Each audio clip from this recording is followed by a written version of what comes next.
ચકચાર મચાવનાર ભોપાલ એન્કાઉન્ટર મામલે audio clip પણ સામે આવી છે, જેમાં અધિકારીઓ દ્વારા સ્પષ્ટ સૂચના આપી દેવામાં આવી રહી છે કે કોઈ જ બચવું ન જોઈએ, તમામને ખતમ કરી દો।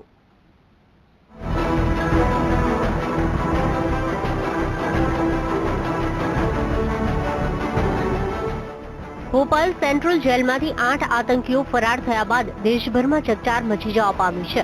ત્યારે ભોપાલ એન્કાઉન્ટરનો એક ચોંકાવનારો ઓડિયો સામે આવ્યો છે, જેમાં સ્પષ્ટ સંકેત આપવામાં આવી રહ્યો છે કે તમામને મોતને ઘાટ ઉતારી દેવાનું છે।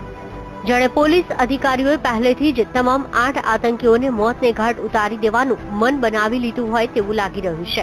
ત્યારે આવો આપને સંભળાવી દઈએ આ ઓડિયો ક્લિપ। 113 गो अहेड, बिल्कुल नहीं पीछे हटना है। और जितनी चार्जेस है उनको भी बताओ, माइक 10 बिल्कुल पीछे ही हटना है। घेर के पूरा कर दो काम तमाम। ओवर।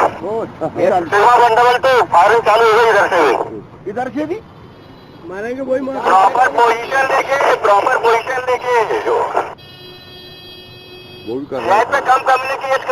पे कम कम्युनिकेट करो, बस केवल पटेल और अभी 7-1 में कम्युनिकेशन होने दो, और जो पार्टी पहुंचती जा रही है उनमें आपस में कम्युनिकेशन होने दो। ओवर। Carry on. उनने फायरिंग की है, छोड़ना नहीं अपने को। ओवर। वो भी कर रहे हैं इधर से हमने ले लिया सर, उधर से दूसरी पार्टी आ रही है सर। कर रहे हैं, इसका जवाब दिया जाए।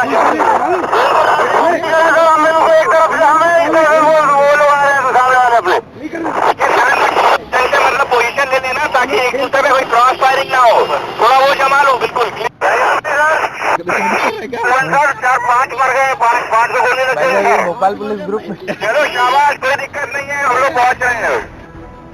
આ ઓડિયો સાંભળીને આપ અંદાજો લગાવી શકો છો કે પોલીસ અધિકારીઓએ ફરાર આતંકીઓને મોતને ઘાટ ઉતારવાનું જ જાણે કે મન બનાવી લીધું હતું।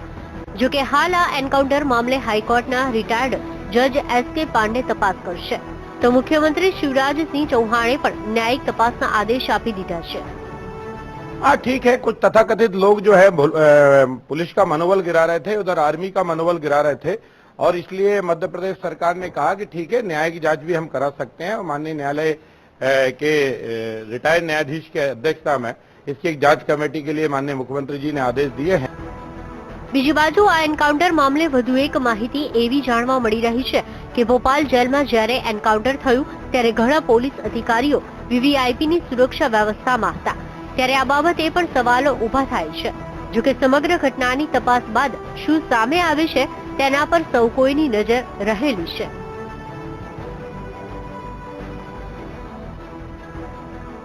Bureau report, VTV news.